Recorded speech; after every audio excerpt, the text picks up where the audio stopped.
আমার বউ আমার সাথে খুব খারাপ ব্যবহার করে, তুই তুকারি করে, বাসায় চিল্লাচিল্লি করে, এতে আমার খুব কষ্ট হয়। আমার বউ এখানে উপস্থিত আছে, আমার বউকে কিছু নসিহত করুন প্লিজ। যে ভদ্রলোক প্রশ্নটি করেছেন,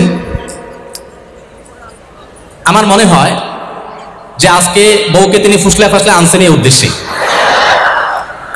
যাতে করে উনি ওনার দায়িত্বটা, ওনার কাজটা আমার হাতে তুলে দিলেন যে আমার স্ত্রীকে আপনি একটু নসিহত করে দেন। আমি এই জন্য বলি, এই প্রশ্নগুলো তো শুধু প্রশ্ন না, এগুলো কোনোটি আছে, এগুলো এক একটা আলপিন।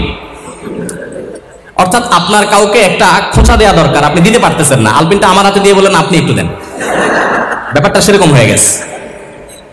যাই হোক, প্রথম কথা হলো যে আমরা সবাই অন্যকে উপদেশ দিতে খুব পছন্দ করি, নিজে উপদেশ নিতে চাই না। আমার কাছে যখন প্রশ্ন আসে যে হুজুর আজকে একটু বলে যাবেন যে একজন স্ত্রীর প্রতি স্বামীর কি কি কর্তব্য আছে, তখন আমার বুঝতে বাকি থাকে না এটা কোনো মহিলার প্রশ্ন। তিনি তার স্বামী আজকে এখানে আছে, তাকে সাইজ করতে চান, এই জন্য তিনি প্রশ্নটি ছুড়ে দিয়েছেন। আমরা প্রত্যেকটা মানুষ, আমরা আরেকজনের হাদিসটা খোঁজাখুঁজি করি, আমি নিজের হাদিসটা আমি খুঁজি না।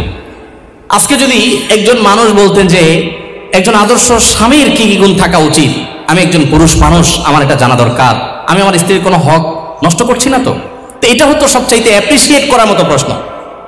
ঠিক একইভাবে কোন স্ত্রী যদি জানতে চাইতেন যে আমি কিভাবে একজন আদর্শ মুসলিম স্ত্রী হতে পারি, সেই গুণগুলো কি কি আছে যেগুলো আমাকে অর্জন করতে হবে, আপনি বলে দেন, তাহলে সেটা হতো আদর্শ প্রশ্ন। নিজের পরিবারে কেউ ভুল পথে থাকলে প্রশ্নের মাধ্যমে তার সংশোধন কামনা করাটাকে আমি দোষের বলে মনে করছি না, কিন্তু এই প্রবণতা থাকা যে সব সময় আরেকজনকে সোজা করবো বাট আমি পুরাই বাঁকা থাকবো, এটা কখনো বুদ্ধিমান মানুষের কাজ হতে পারে না।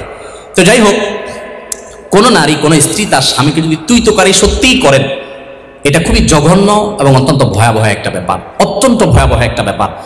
এবং একসাথে থাকতে গেলে কিছুটা বাদানুবাদ, কিছুটা উচ্চবাচ্য হবেই, কিন্তু তাই বলে তুই তোকারি পর্যায়ে চলে যাওয়া, চিল্লাচিল্লি পর্যায়ে চলে যাওয়া, হাতাহাতির পর্যায়ে চলে যাওয়া, এটা খুবই ডেঞ্জারাস, খুবই ভয়াবহ। দেখুন, একজন স্ত্রী সামলানো কঠিন না একাধিক স্ত্রী সামলানো কঠিন? একাধিকটা কঠিন না? নবী সাল্লাল্লাহু আলাইহি সাল্লামের স্ত্রী কতজন ছিলেন? এতজন স্ত্রী থাকার পরও আল্লাহ নবী সাল্লাল্লাহু আলাইহি সাল্লাম জীবনে একবারের মতো তার কোন স্ত্রীদের সামনে চিল্লাচিল্লি করেছেন, গায়ে হাত দেওয়া তো পরের বিষয়, কখনো চিল্লাচিল্লি করেছেন নাউজুবিল্লাহ, এরকম একটি কথা কোন জাল হাদিস দ্বারাও পাওয়া যায়। তার মানে কি তাদের মধ্যে কিছু হয় নাই? বহু কিছু হয়েছে, এমন এমন জিনিস হয়েছে আমরা মনে করি যে কিছুই হয় নাই, বহু কিছু হয়েছে। হ্যাঁ, বহু কিছু বলতে আমরা যেগুলো মনে করি এরকম না, মানুষ হিসাবে তাদের মধ্যে অনেক কিছু হয়েছে। এক স্ত্রীর ঘর থেকে মধু খেয়ে এসছেন, হাফসা রাদিয়াল্লাহু তাআলা আনহা, আয়েশা রাদিয়াল্লাহু আনহা দুজন পরামর্শ করলেন যে ওনার বাসায় যায় মধু খাইলো, সত্যি হিসাবে একটা ঈর্ষা থাকে, তা আমরা ওনাকে আসলে বলবো যে আপনার মুখ থেকে মাগাফিরের ফলের গন্ধ আসতেছে। ঠিক ওই প্ল্যান অনুযায়ী রাসূল আকরাম সাল্লাল্লাহু আলাইহি ওয়াসাল্লাম আসার পর বলতেছে, আপনি কি মাগাফির খাইছেন? মাগাফিরের গন্ধ আসতেছে কেন মুখ থেকে? রাসূল সাল্লাল্লাহু আলাইহি ওয়াসাল্লাম বলেন, না তো, মাগাফির তো খাই নাই, এটা খুব দুর্গন্ধ জাতীয় ফল, এটা তো খাই নাই। উনি আবার মুখে দুর্গন্ধটাকে খুব অপছন্দ করতেন, জিবরিল আসতো তার কাছে।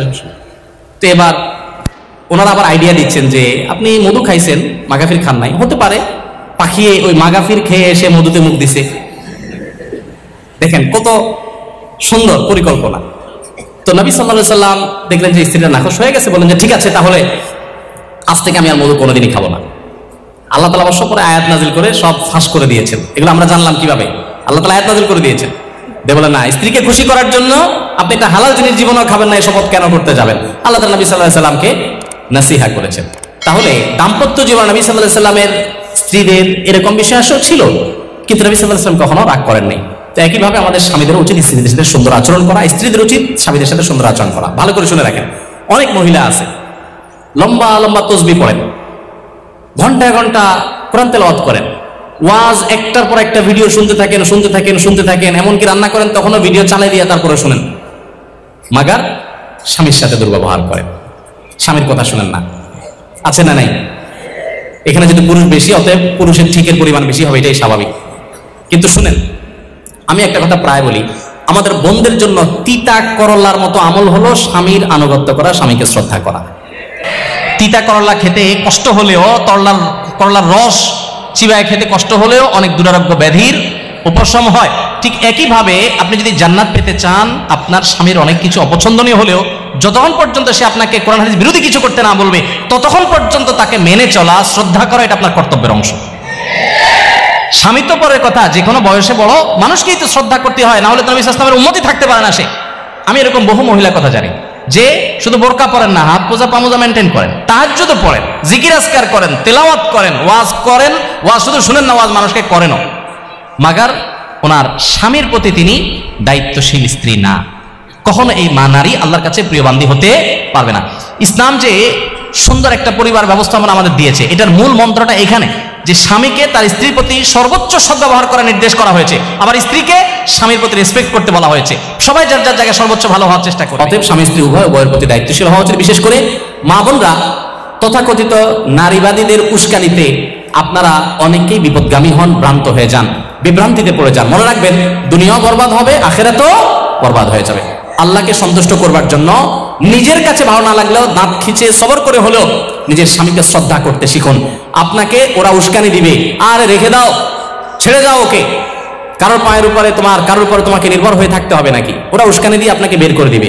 এর পরবর্তী ইতিহাসটা আর ওরা আপনাকে জানতেও আসবে না, মানুষকে জানাতেও আসবে না। এই জন্য আল্লাহর ভয় যদি থাকে, স্বামী স্ত্রী পরস্পর প্রতি শ্রদ্ধাশীল হতে হবে, এবং এটা না হলে আপনার তাকওয়া কখনো শক্তিশালী হবে না। আপনার জন্য সবচেয়ে বড় চ্যালেঞ্জগুলোর একটা হলো, মনে রাখেন, আপনার জন্য নফল নামাজ পড়া, কোরআন হাদিসের অনেক কিছু চর্চা করা আপনার জন্য এত কঠিন না, স্বামীর আনুগত্য করা তত কঠিন। নবী সাল্লাল্লাহু আলাইহি ওয়াসাল্লাম মেয়েদের জান্নাতে যাওয়ার পূর্ব শর্ত 4টা উল্লেখ করেছেন। ইজা সাল্লাতিল মারআতু খামসাহা ওয়া সামাত শাহরাহা ওয়া আতাআত যাওজাহা ওয়া হাফিজাত ফারজাহা। 5 ওয়াক্ত নামাজ যখন নারীরা ঠিকমতো পড়বে, রমজান রোজাগুলো যখন ঠিকঠাক মতো রাখবে, এবং স্বামীর আনুগত্য, কথা মেনে চলবে, এবং নিজের ইজ্জত সম্ভ্রমকে হেফাজত করবে, এই 4টা কাজ যদি ঠিকমতো করে, সোশ্যাল মিডিয়াতে অ্যাক্টিভিটিসের মাধ্যমে বেপর্দা করে না, বাইরে বেপর্দা হয়ে যায় না, অন্য মানুষদের সাথে যোগাযোগ করে না, স্বামীর অন্যায় নির্দেশ যতক্ষণ না হয় ততক্ষণ পর্যন্ত তার আনুগত্য করে চলে, এগুলো যদি হয় তাহলে সেই ব্যক্তির জন্য জান্নাত অনেক সহজ। আমাদের মা বোনদেরকে আল্লাহ তাআলা আমলটা কঠিন হলেও করার তৌফিক দান করুন।